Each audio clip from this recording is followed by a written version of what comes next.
오늘 우리에게 주시는 하나님의 말씀은 요한복음 19장 1절에서부터 7절까지 말씀입니다. 이에 빌라도가 예수를 데려다가 채찍질하더라. 군인들이 가시나무로 관을 엮어 그의 머리에 씌우고 자색 옷을 입히고 앞에 가서 이르되 유대인의 왕이여 평안할지어다 하며 손으로 때리더라. 빌라도가 다시 밖에 나가 말하되 보라, 이 사람을 데리고 너희에게 나오나니 이는 내가 그에게서 아무 죄도 찾지 못한 것을 너희로 알게 하려 함이로라 하더라.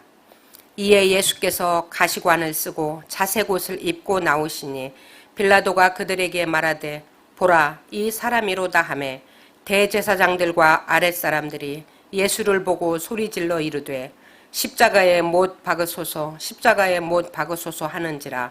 빌라도가 이르되 너희가 친히 데려다가 십자가에 못 박으라. 나는 그에게서 죄를 찾지 못하였노라. 유대인들이 대답하되 우리에게 법이 있으니 그 법대로 하면 그가 당연히 죽을 것은 그가 자기를 하나님의 아들이라 함이니이다. 우리가 잘 아는 바와 같이 빌라도는 사내들인 공회의 기소 내용에 따라서 예수를 심문합니다. 하지만 예수에게서 어떠한 죄도 찾지 못하죠. 그래서 풀어주려고 합니다. 근데 빌라도의 관정 밖에서 기다리고 있었던 유대인들의 기대치는 그게 아니었죠. 어떻게든 예수를 십자가에 못 박아 죽이는 것이 그들의 목적이었습니다. 그래서 빌라도는 여러 가지 방법을 시도합니다. 도중에 헤롯에게 보내기도 하죠. 왜 그러냐면 예수님께서는 갈릴리 출신이기 때문에 마침 유월절을 지키기 위해서 예루살렘으로 와 있었던 갈릴리 분봉왕인 헤롯에게 보내서 그냥 이 귀찮은 재판을 그쪽 선에서 끝내려 시도하기도 했습니다. 하지만 헤롯도 그냥 그대로 다시 예수님을 빌라도에게 보내죠. 다시 이 예수를 맞이한 빌라도 입장에서는 매우 난처하게 됐습니다. 아무리 신문해봐도 십자가에 못 박을 정도의 그런 흉악한 죄는커녕 어떠한 죄도 찾지 못했기 때문이죠. 그래서 그는 유월절이면 죄수 가운데 한 명을 놓아주는 관례를 사용하기로 합니다. 그래서 밖에 있는 유대인들에게 제안을 하죠. 아무 죄가 없는 예수와 밀란을 일으키고 살인죄로 말미암아 기소된 바라바, 이 두 사람을 제시합니다. 지금 빌라도는 정답을 제시한 거예요. 둘 중에 어떤 것이 정답이냐고 묻는 것이 아니라 아예 정답이 무엇이다라고 제시를 한 겁니다. 아무 죄가 없는 사람과 심지어는 사람까지 죽인 그런 굉장히 흉악한 사람, 둘 중에 한 명을 풀어줘야 된다면 당연히 전자가 되어야만 할 거예요. 어쩌면 빌라도는 거기서 그냥 이 재판이 끝날 것이라고 생각했을 겁니다. 그런데 유대인들의 반응은 그렇지 않았죠. 그들은 빌라도의 예상을 깨고 바라바를 요구합니다. 빌라도는 지금 굉장히 난처한 상황에 빠지게 됐어요. 지금 이 유대인들이 원하는 대로 해주지 않으면 혹시라도 이들 가운데 유력자들이 로마 황제에게 자기에 관한 일을 탄원할 수도 있습니다. 자기는 실제 잘못한 게 없어요, 아직까진. 하지만 이들이 혹시라도 로마 황제를 대신한 다른 왕이 나타나는데도 불구하고 빌라도가 그를 놓아주었다라는 식으로 약간 곡해서 탄원하게 된다면 빌라도의 정치적 입지는 상당히 위험하게 되겠죠. 그 상황을 고려할 수밖에 없는데 차마 양심상 아무 죄가 없는 사람을 십자가에 못 박아 죽게 할 수는 없겠죠. 그래서 그는 다음 방법을 선택합니다. 오늘 읽은 요한복음 19장 1절부터 7절까지 말씀에 그 내용이 기록되어 있어요. 빌라도는 자기 밑에 있는 군인들에게 예수를 맡깁니다. 그 다음부터 군인들이 알아서 뭔가를 해요. 일단 채찍으로 예수를 막 때립니다. 그리고 나서 가시나무 가지로 왕관을 만들어서 예수의 머리에 씌워요. 그리고 자주색 겉옷을 그에게 걸치게 합니다.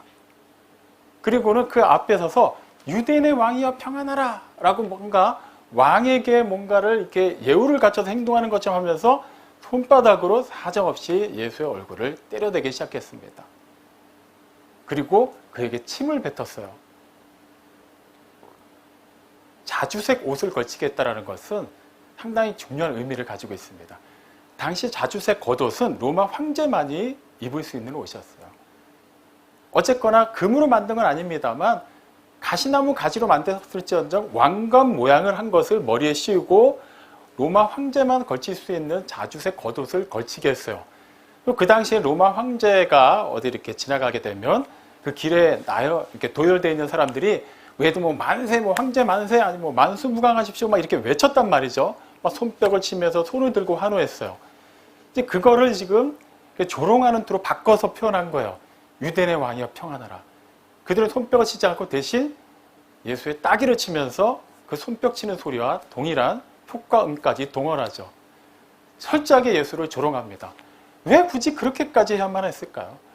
빌라도도 그걸 다 알고 있습니다. 그렇게 될 것을 알고 있는데도 불구하고 아무 죄가 없는 예수를 그렇게 되도록 넘겨준 거예요. 그 이유가 무엇이냐 하면 평행 본문인 누가복음 23장 22절을 보면 그렇게 해서라도 좀 이렇게 억울하고 죄가 없는 사람인데도 불구하고 그렇게 고난당하고 이렇게 고통당하는 모습을 직접 사람들에게 보여줌으로 말미암아 밖에 있는 유대인들의 동정심을 유발하려고 한 것이었어요. 어차피 죄가 없는 사람 풀어주고는 싶고 풀어줘야 되는데 그냥 풀어줬다가는 이 사람들의 반대가 너무 심하니까 어떻게든 지금으로서는 이 사람들의 심기를 조금이라도 누그러뜨리는 게 가장 좋겠다고 생각한 것이죠. 아무 죄가 없는데도 그렇게 막 억울하게 고난당하고 사람들 앞에 모습을 보이게 된다면 그래도 그들이 좀 마음이 좀 누그러지지 않을까요? 그런데 빌라도의 그 계획마저 완전히 실패로 끝나고 맙니다. 오히려 대제사장들 그리고 그의 수하에 있는 사람들은 더 목소리를 높이죠. 그를 십자가에 못 박으소서. 그를 십자가에 못 박으소서. 그래 죽여야 된다라는 거예요. 아니 뭐 고난을 당했든 채찍에 맞았든 뭐 따귀를 맞았든 뭐 가시관을 쓰고서 머리에서 막 피를 흘리고 있든 그건 중요하지 않다라는 거예요. 어쨌거나 살아있기 때문에 이것은 우리가 원하는 결과가 아니다라고 얘기하는 겁니다. 자, 오늘 읽은 이 본문 속에 있는 사건들, 이 장면들을 보면은 예수님의 말씀이 기록되어 있지는 않아요. 예수님에 관한 기록이라면 가시관을 쓰시고 자주색 겉옷을 입고 힘없이 서 계신 모습뿐이죠. 우리가 살펴볼 수 있는 것은 우유부단한 빌라도와 광기로 가득한 유대인들 사이의 대화만을 볼 뿐입니다. 어쩌면 우리는 이 장면을 볼 때 그냥 그런 장면으로만 기억하기 쉬울 거예요. 우리를 위해 고난받으시는 예수님, 그리고 그 반대편에 있는 모든 어떻게 보면 절대 다수의 사람들은 예수님을 죽이려 하는 사람들, 그 장면만을 생각할 수 있습니다. 여기서 부각되는 것은 예수님보다 오히려 물론 예수님의 고난당하는 모습도 부각이 됩니다만 어떻게든 진리이신 예수님을 죽이려고 하는 유대인들의 광기가 더 부각되는 게 사실이에요. 하지만 이 장면을 통해서도 예수님께서는 우리에게 큰 울림을 전하고 계십니다. 본문에서는 어떠한 말씀도 기록되어 있지 않아요. 하지만 예수님께서는 그 모습을 통해서도 우리가 반드시 알아야 되는 무언가를 말씀하고 계신다는 거죠. 사실 이 장면을 좀 자세하게 살펴보는 것은 우리의 마음에 그렇게 들지 않습니다. 불편해요. 그냥 우리는 그냥 빨리 이 과정 건너뛰고 예수님이 부활하신 장면으로 넘어가고 싶어 합니다. 차마 예수님께서 고난당하시는 그 장면들, 그 나를 위해서 불가피하게 그 일을 겪으셔야 됐다라는 그 사실 자체를 받아는 들이되 너무나도 고통스럽기 때문이에요. 내용 자체가 불편하죠. 그렇다면 예수님 입장에서는 어떠셨을까요? 그 상황을 직접 받아들이고 계시는 예수님은 그냥 단지 우리처럼 불편한 심정으로 끝내셨을까요? 아니면 그분도 인간이셨기 때문에 아파하는 것 정도로만 끝내셨을까요? 그렇지 않아요. 그분은 그 아픔과 불편함, 그 저주와 그 수치와 그 고난 속에서도 무언가를 계속해서 우리에게 말씀하셔야만 하셨기 때문에 그 기조를 계속해서 흐트러짐 없이 이어가고 계십니다. 만약에 예수님께서 마음만 먹으셨다면 로마 군인들이 자신을 그렇게 함부로 대하는 것을 가만히 놔두셨을까요? 얼마든지 그들을 그 자리에서 심판하실 수도 있었을 거예요. 애초에 겟세마네 동산에서 붙잡히실 때부터 이미 예수님은 그냥 자신의 모습을 드러내는 것만으로 그 잠깐의 순간에 잠깐 잠깐 역사한 그분의 신성만으로도 예수님을 잡으러 온 수많은 군인들이 다 그 자리에서 넘어지게 하는 놀라운 일을 행하실 수 있었습니다. 그럼에도 불구하고 그렇게 하지 않으셨어요. 베드로가 그때 칼을 빼어들고 그 군인들 앞에서 예수님을 지키려고 했죠. 그때 예수님께서는 베드로에게 그 칼을 다시 도로 꽂아 넣으라고 얘기하세요. 그리고는 자기를 잡으러 온 군인들을 향해서 말씀하지 않으시고 베드로에게 말씀하십니다. 마태복음 26장 53절에서 54절을 보면 이렇게 말씀하시는 거예요.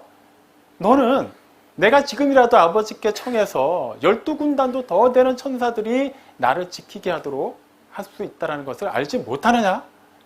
그런데 만약에 그렇게 된다면 반드시 이 일이 일어나야만 한다는 성경 말씀이 어떻게 이루어지겠느냐라고 말씀하세요.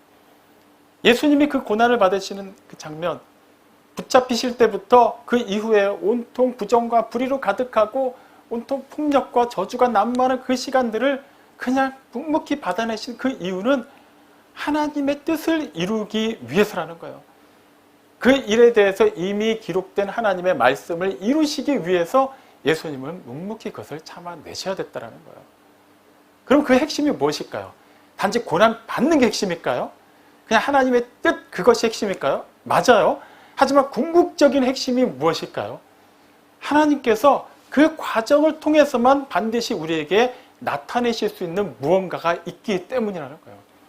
그렇지 않다면 굳이 그렇게까지 하나님께서는 아무 죄 없는 당신의 아들을 고난받게 하지 않으셨을 겁니다. 불가피하게 그 일은 일어나야만 했어요. 왜 그랬을까요? 하나님의 뜻, 그 뜻은 바로 우리를 죄와 사망에서 구원하시기 위한 것이었어요. 데살로니가서 4장 3절은 하나님의 뜻은 우리가 거룩하게 되는 것이라고 말합니다. 쉽죠? 그냥 우리가 거룩하게 되기만 하면 그게 다 하나님의 뜻이라는 거예요. 근데 이거는 쉽지만 불가능한 일입니다. 원래 자연인 상태의 우리는 어떤 존재였나요? 에베소서 2장 1절에 아주 간단하게 얘기해요. 허물과 죄로 죽었었다라고 말해요. 이미 우리는 끝난 거예요. 거룩하게 되기는커녕 이미 죽어 있습니다. 허물과 죄로 오염되었어요. 부패했어요. 썩어서 냄새가 나고 혐오스럽고 어떻게 처리할 수도 없는 그 상태입니다. 차라리 그렇게 끝났으면 다행인데 그 이후에 우리를 기다리고 있는 것은 영원히 끝나지 않는 심판과 저주의 형벌이라는 거예요. 그런데 어떻게 그런 우리가 거룩하게 될 수 있었을까요? 우리가 책임져야 되고 우리가 담당해야 되는 그 죄값을 예수님이 치러주셨기 때문이에요. 우리 이걸 기계적으로 너무 쉽게 이해를 해요. 나는 죄인이고 아무 죄 없으신 하나님의 아들이신 예수님께서 이 세상에 오셔서 나의 죄를 모두 짊어지시고 십자가에 달려 돌아가셨기 때문에 그 은혜를 믿음으로 말미암아 나는 구원받고 하나님의 자녀가 되었다. 표현 자체는 틀린 표현이 아니죠. 근데 이 일이 이루어지기에 얼마나 엄청난 일이 있었는지를 우리는 늘 잊어서는 안 됩니다. 왜 자꾸 우리는 구원의 감격을 쉽게 잊어버린 걸까요? 우리가 구원받기 위해서 어떠한 일이 있었는지를 잊기 때문이에요. 그냥 어차피 2000년 전에 있었던 일이고 나도 모르는 사이에 있었던 일이고 나는 그저 하나님의 은혜로 그게 믿어지게 되었고 그냥 그렇게 하나님의 자녀가 되었는데 어떻게 내가 직접 보지도 않고 직접 경험하지도 않은 거 억지로 쥐어짜가지고 막 내 스스로에게 고난을 가해서 그것을 의식적으로라도 알아야만 하는가? 이렇게 되게 쉽게 생각을 해버리죠. 예수님께서는 하나님 아버지의 뜻을 이루시기 위해 우리를 사랑하시기 때문에 우리를 구원하시려는 하나님의 그 놀라운 구속사를 이루시기 위해 전혀 그렇게 당하지 않으셔도 되는 수당한 고난과 수치, 심지어 죽음까지 당하셔야만 했어요. 이사야서 53장 5절 말씀 우리 자연스럽게 떠올릴 수 있죠. 그가 찔림은 우리의 허물 때문이요. 그가 상함은 우리의 죄악 때문이라. 그가 징계를 받음으로 우리가 평화를 누리고 그가 채찍에 맞음으로 우리가 나음을 받았도다. 우리의 허물 때문에 우리의 죄악 때문에 우리가 도저히 하나님과 평화를 이룰 수 없기 때문에 우리가 도저히 나을 수가 없고 이미 죽어있기 때문에 그런 우리가 하나님께서 원하시는 대로 거룩하게 되기 위해서는 아무 죄가 없으신 하나님의 아들이 우리의 죄를 대신해서 그 모든 하나님의 진노와 저주를 다 감당하셔야만 그렇게 될 수 있었다라는 거예요. 원래는 그건 우리의 몫이었어요. 당연히 우리가 그렇게 죽어서 심판을 받고 계속해서 고통을 받고 저주 아래서 벗어날 수 없는 게 우리 자연인의 운명이었습니다. 그런데 하나님께서는 원래 하나님의 공의대로라면 그대로 내버려 두셔도 아무 문제가 없음에도 불구하고 하나님의 사랑은 우리를 그대로 내버려 두실 수가 없기 때문에 당신의 한 위력을 완전히 포기하시면서, 아니요, 그분 자신의 전체를 다 내어주시면서까지 우리를 살리신 거예요. 그렇게 당신의 사랑을 우리에게 나타내셨습니다. 지금 그런 맥락에서 우리는 예수님의 고난을 살펴봐야만 해요. 지금같이 사순절 기간, 이제 다음 주면 이제 종려주일이 되고 그 다음에 고난주간이 되면 그럴 때에서 우리는 유난히 더 예수님의 고난에 대해서 집중하는 경향이 있어요. 물론 그래야만 합니다. 하지만 고난에만 그쳐서는 안 돼요. 예수님이 왜 고난을 받으셔야만 했는지, 그 고난의 궁극적인 결과요, 열매가 무엇인지를 아는 것이 중요합니다. 그것을 모른 채 의식적으로 고난만을 생각하고 우리가 억지로 금식하고 어떻게든 몸을 힘들게 해서 고난에 참여하는 것으로 하나의 행사성으로 끝나고 만다면 우리는 결코 고난에 대해서도 그 고난의 의미, 하나님의 뜻이 무엇인지도 제대로 알 수 없겠죠. 예수님께서는 이 세상에 오셔서 하나님의 뜻을 그대로 살아내셨습니다. 예수님께서 전하신 말씀, 행하신 기적, 보여주신 모든 삶의 자세가 다 하나님의 뜻을 따라 하신 거였어요. 이유가 있겠죠. 하나님의 아들이니까, 하나님과 근본 같은 분이시니까 하나님의 그 성품을 그대로 나타내실 수밖에 없는 것도 당연하지만 꼭 그렇게 해서 우리에게 보여주셔야만 하는 이유가 있었어요. 예수님께서 제자들과 마지막 유월절 만찬을 나누시는 자리에서 새로운 계명을 주시죠. 요한복음 13장 34절에 보면 내가 너에게 새 계명을 주노니 서로 사랑하라 라고 말씀하세요. 자, 새로운 계명이라고 하면 우리 입장에서 어떻게 받아들여야 할까요? 원래 우리가 알고 있는 계명이 있었는데 그거 말고 완전히 몰랐던 새로운 개념의 계명이라고 생각할 수 있어요. 하지만 실제 이웃을 사랑하라는 계명은 레위기 19장 18절에 기록되어 있는 겁니다. 옛 계명이에요. 내용이 바뀌지가 않은 것 같아요. 그런데 예수님께서는 왜 그것을 새로운 계명이라고 말씀하셨을까요? 예수님은 율법을 폐하러 오신 분이 아니라 완성하러 오셨죠. 그리고 지금 완성하고 계십니다. 그러니까 완성하신 거예요. 이미 완성하셨죠. 그분이 세상에 오심으로 말미암아 우리를 향한 하나님의 사랑을 나타내신 거예요. 사랑이 무엇이다라는 것을 그분의 그 실제 모습으로 나타내셨습니다. 그리고 십자가 대속의 죽음으로 말미암아 궁극적으로 완전히 완성을 하시는 것이죠. 그러니까 그 전체 맥락에서 우리는 살펴볼 필요가 있어요. 예수님은 하나님의 뜻을 완성하신 분, 율법을 완성하신 분, 사랑을 완성하신 분으로서 완성형 사랑이 무엇인지, 완전한 사랑이 무엇인지를 제시하시는 거예요.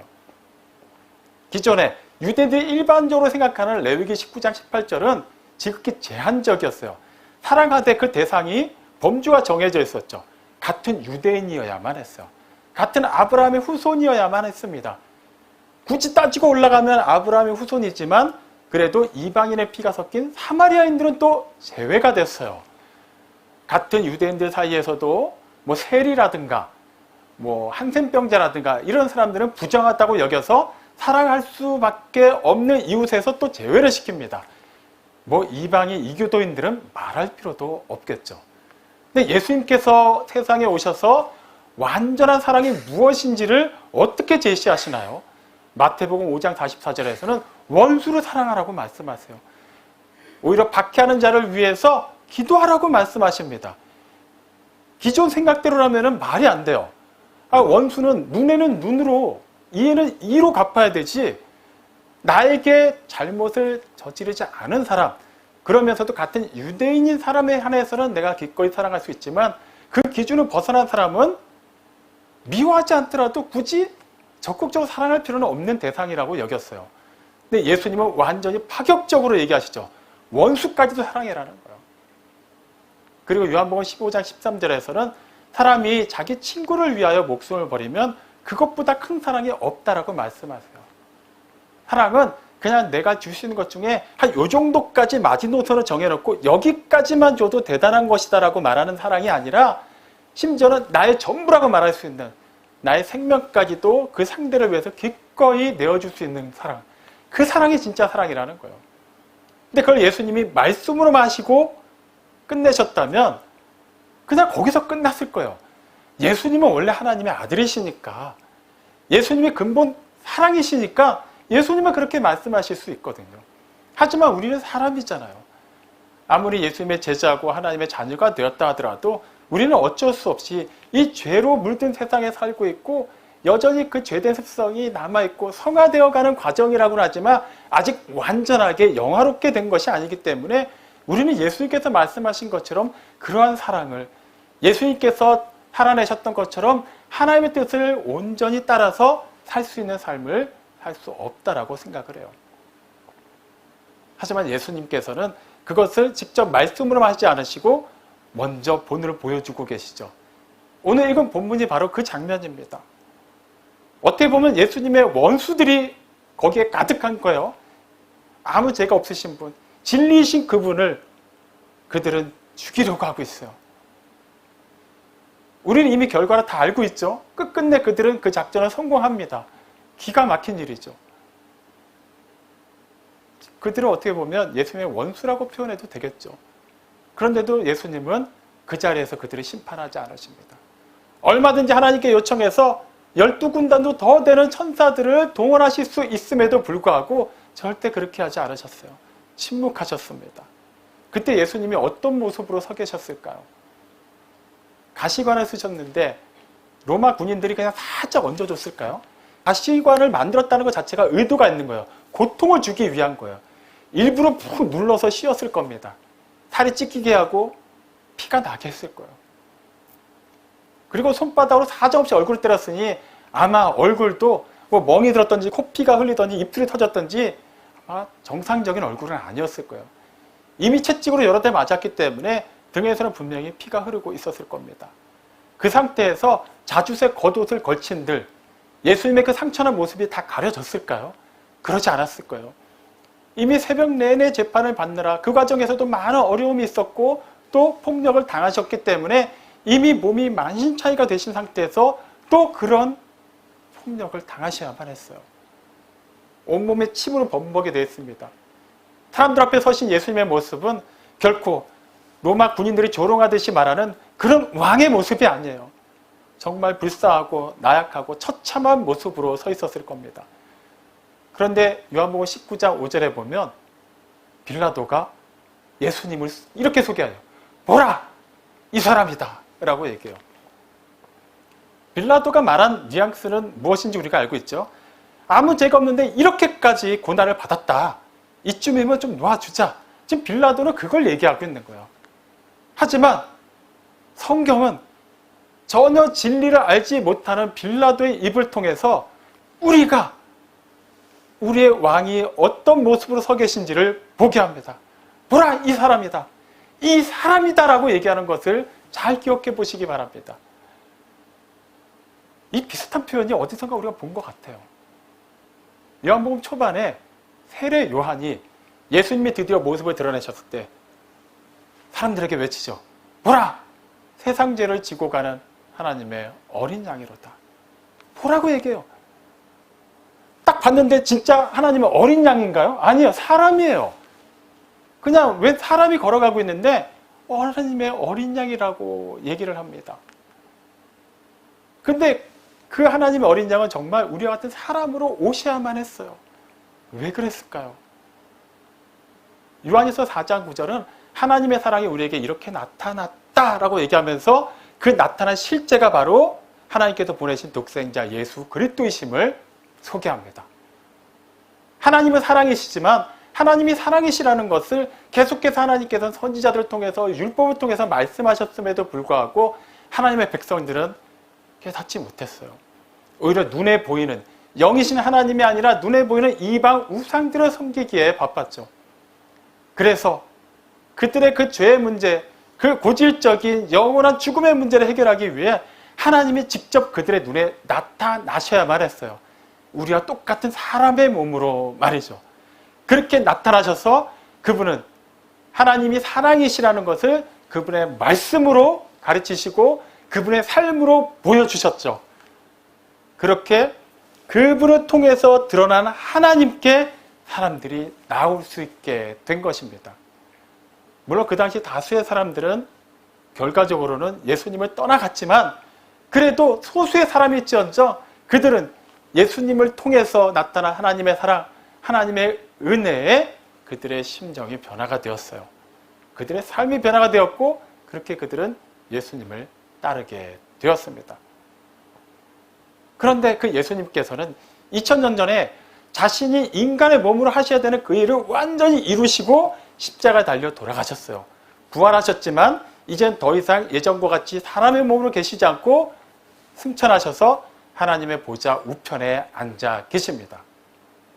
그렇다면 그 다음은 어떻게 되는 거죠? 예수님이 사람의 몸으로 계실 때는 예수님을 통해서 하나님의 사랑이 나타났어요. 하나님의 은혜가 무엇인지, 하나님 나라의 복음이 무엇인지가 분명히 선포되었고 분명히 그것이 실제적으로 보여졌습니다. 그런데 그 다음부터는 그렇게 되지가 않았어요. 그런데 어떻게 우리는 하나님의 자녀가 될 수 있게 된 것일까요? 이미 예수님께서 이렇게 군인들에게 고난받기 전에 빌라도와의 대화 중에서 말씀을 하셨죠. 빌라도가 먼저 물었습니다. 내가 정말 왕이냐? 예수님이 말씀하시죠. 내가 왕이다 하면서 예수님의 그 왕권은 세상의 왕권과 다르다라는 것을 말씀하시죠. 나는 왕으로서 우리가 흔히 생각하는 세상적인 왕과 똑같은 통치하러 온 자가 아니다. 나는 진리를 증언하기 위해서 왔다. 그리고 무릇 진리에 속한 사람은 내 음성을 듣는다라고 말씀하셨어요. 내가 이를 위하여 왔다. 근데 이가 뭐예요? 진리를 증언하는 거예요. 그러면 이 말은 또 어떻게 해석할 수 있을까요? 예수님께서 이 세상에 오셔서 살아계신 동안 하신 모든 일이 곧 무엇이라는 거죠? 진리를 증언하시기 위함이라는 거예요. 단지 좀 더 자유로운 몸으로 복음을 선포하시고 또 많은 사람들을 고쳐주시고 제자들을 또 이렇게 이끄신 그때만 진리를 증언하신 것이 아니라 예수님이 아직 십자가에 달려 돌아가시기 직전까지 행하셨던 모든 것들, 당하셨던 모든 것조차도 하나님의 진리를 나타내고 있다는 거예요. 예수님은 지금 빌라도의 뒤이어서 굉장히 초라하고 나약한 모습으로 보이시는 그 장면을 통해서도 하나님 나라의 통치가 무엇인지를 보여주고 계십니다. 하나님의 사랑은 실제 이렇게 원수까지도 사랑하고 기꺼이 그 원수를 위해서도 죽을 수 있는 정도의 사랑이라는 거예요. 그것은 신적인 사랑이죠. 우리 입장에서는 불가능하고 상상할 수 없는 사랑입니다. 그런데 그 사랑이 더 이상 예수님이 안 계신데도 우리에게 전달될 수 있었던 이유는 예수님을 이어서 또 다른 보혜사신 성령님이 오셨기 때문이에요. 그런데 성령님은 영이시죠. 우리와 똑같은 사람의 몸을 입고 역사하지 않으십니다. 그럼 눈에 보이지 않는 성령님의 역사로 말미암아 어떻게 우리가 그렇게 생생한 믿음을 가질 수 있게 되는 것일까요? 성령님이 누구에게 임했습니까? 제자들에게 임했어요. 하나님께서 택하신 자들에게 임했어요. 그리고 그들을 통해서 예수님께서 하셨던 그 놀라운 구속사의 모든 일들이 다른 시간, 다른 장소, 다른 사람들을 통해서 일어나기 시작한 겁니다. 실제 예수님께서는 나중에 제자들에게 마지막으로 분부하실 때 땅끝까지 이르러 내 증인이 되라고 말씀하셨죠. 원래 유대인들이 생각하는 사랑의 개념에서는 불가능한 일이에요. 그냥 팔레스타인 지방 내에서 같은 유대인들끼리만 사랑하면 될 것 같아요. 하지만 하나님의 사랑은 그게 아니라는 것을 예수님이 분명히 보여주셨고 제자들에게도 그렇게 말씀하신 겁니다. 제자들도 그렇게 선뜻 내키지 않는 명령이었을 거예요.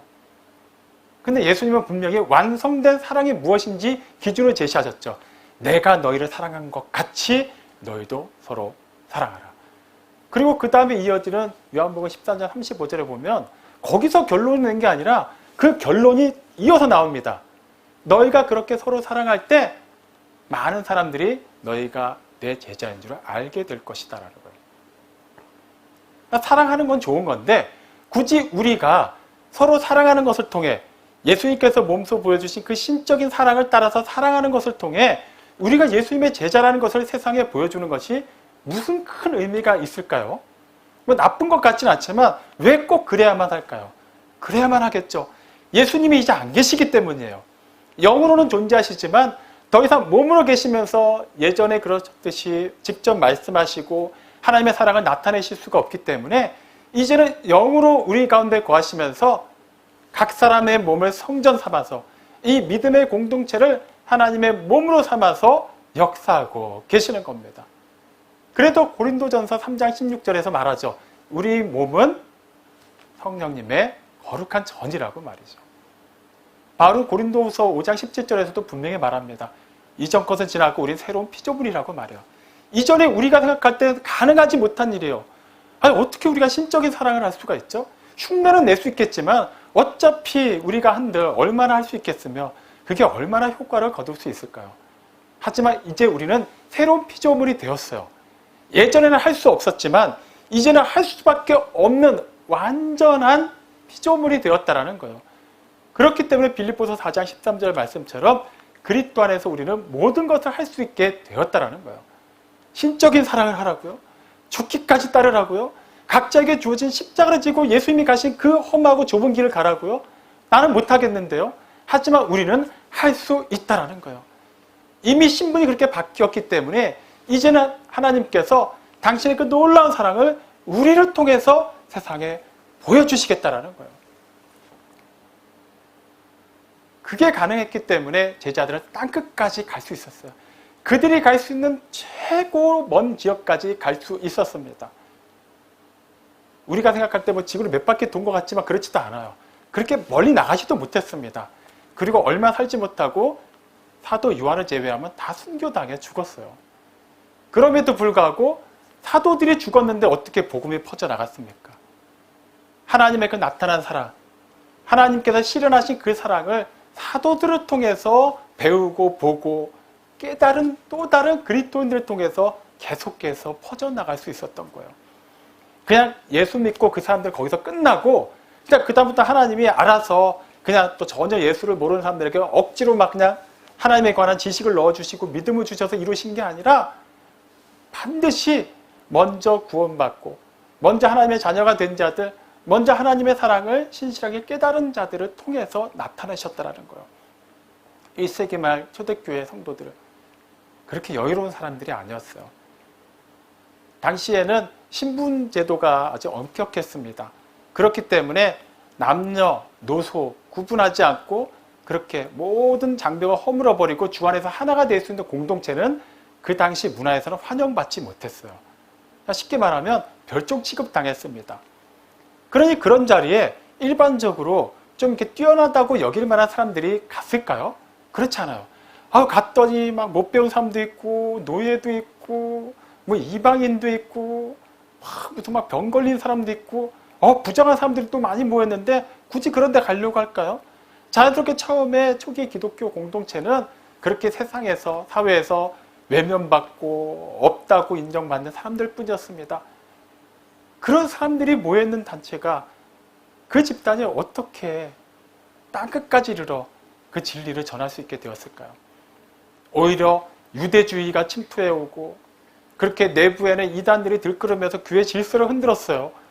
외부로는 로마 황제주의에 맞서서 어쩔 수 없이 많은 고난을 당해야만 했습니다.